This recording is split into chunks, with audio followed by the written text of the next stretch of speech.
And we moved to the Bombers, and Durham was a rookie as well, which is hard to believe because he looks their most imposing mid-season draft pick in a long time. Amazing, yeah. Great pickup in a dominant game. Caldwell's in good form. Does beg the question, they've already been hard on Shield.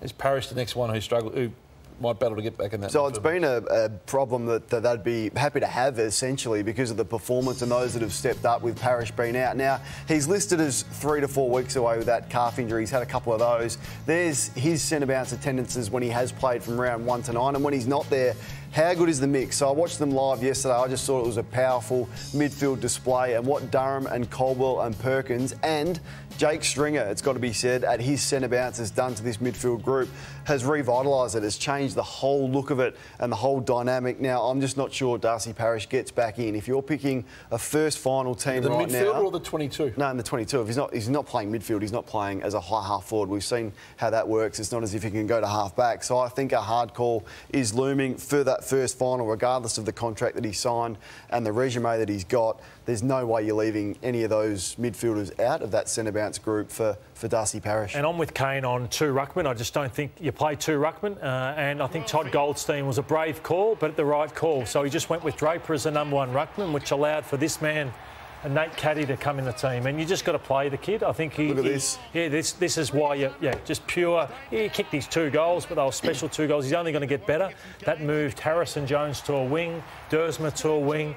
The balance looks pretty good, and they look set to be top 4 or 5, you'd think, this year. You've been talking about flair players being given an opportunity, and coaches being too intimidated to do it. And Rankin was your first exhibit on this. We saw another big one yesterday. Liam Ryan yesterday went on ball. Didn't really see this coming, but he sort of had to do that with Reid and Kelly out, and he gave them something from centre bounce. So if you look at what the most powerful and best players are doing in the game, it's Petrarca, centre forward. It's what Jake Stringer is doing. It's what Cripps is doing.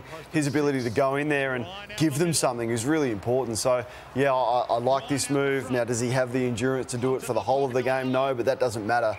He can be a centre bounce forward player, and that's what you've done. And I did also like the move. I know Harry Sheasel and Nick Martin aren't necessarily the centre bounce types, but what Martin's done forward of centre in that high half forward role, and Sheasel the same, versus their 40 possessions, cheap ones across half back, is a much better move. So some really important coaching moves personnel-wise. Just needs a pre-season of his life, Ryan, don't you think? Yeah, has to be hungry. Have to go to him and say, this is the player that you can be. You can do what Jake Stringer did yesterday if you want to put in and if you want to make something out of the next 5 years of your career. It returns tonight. It's time for the elephant in the room.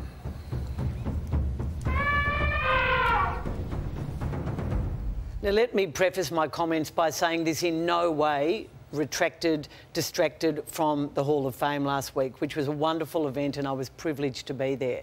But the elephant in the room last Tuesday night, Craig, quite literally, was Nick Riewoldt. Let's have a listen to the AFL Chairman, Richard Goyder, last year.